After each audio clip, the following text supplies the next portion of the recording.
It's the NFL on EA Sports. And all eyes are on the dual threat Lamar Jackson. He's going to have to air it out plenty this week. It's the Ravens and the Steelers. And it kicks off next on Madden NFL 25. EA Sports coverage of the National Football League is on the air. With Charles Davis, I'm Brandon Gaudin. Charles, we look at this Steeler ball club entering play. They come in off another victory a weekend ago. That ran their win streak up to 7 now. And I think that win last week established them as Super Bowl frontrunners. They're playing with confidence and swagger, and you need that to go a long way. Meanwhile, for the visiting Ravens. Well, down on the field, they're all thinking the same thing that they do every week, Charles. All the work, all the preparation over the past. Out of the gun, Fields.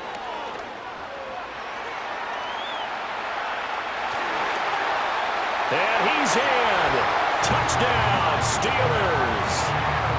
Justin Fields scampering home from 19 yards out. And the Steelers are on the board first here this afternoon. One of the keys to their long winning streak has been scoring first. An ideal drive right there, getting the first 6 points of the ball game. Do you go back to our meeting with the offensive coordinator? Remember what he told us? Able to get it back himself. Yeah, pounced right back on it, keeps possession.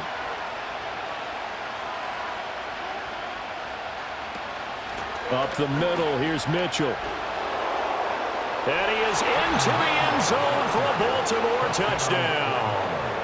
A great effort there. His first touchdown on the year. And the Ravens are an extra point away from evening this one up. You get in a second and long situation down here in the red zone. I'd say most defensive coaches would think pass. Let's bring some pressure. So this is kind of a tendency breaker here. Needing only 2 yards to gain the first here. They'll look to throw again. And he's in. Touchdown, Steelers. Van Jefferson. His third touchdown now on the year.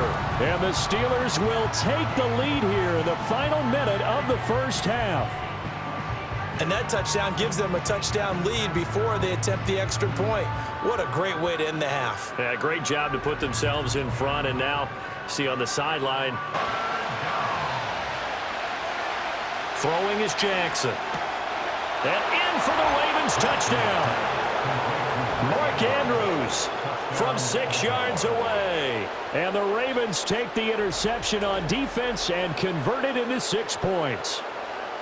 So a strong drive here to lead off this third quarter. That has them an extra point away from tying things up. And, partner, this is pretty much what they envisioned when they were sitting there in the locker room thinking about getting things going to start here in the third quarter.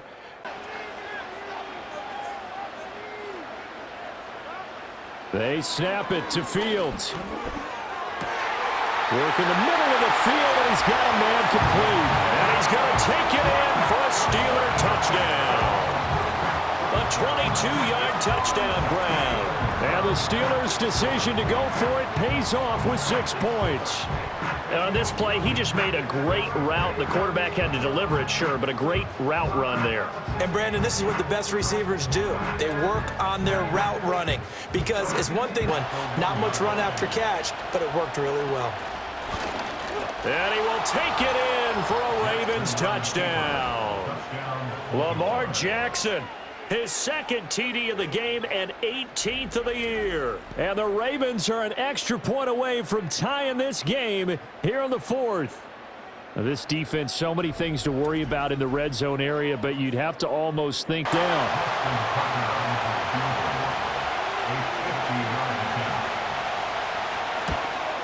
Tucker's kick is good. And they have taken the lead here in the final 2 minutes. So he waited on the sideline for his first chance in the ball game, and it didn't come until. So on fourth down, out trots the kicker in a big spot here. This to potentially send us to overtime. Boswell's kick is good. And that will tie this game here in the final minute of play. So he's been automatic to this point of the season, and he connects on the field.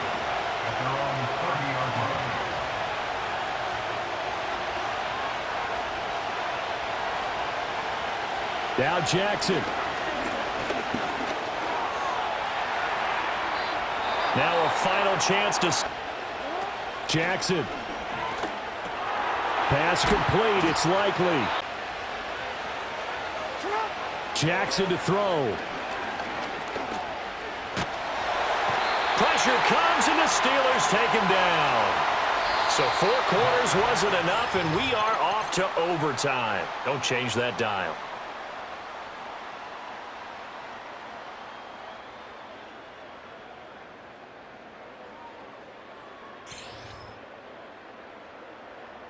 It's a little teaching moment here. Overtime rules. Remind us how this goes, partner.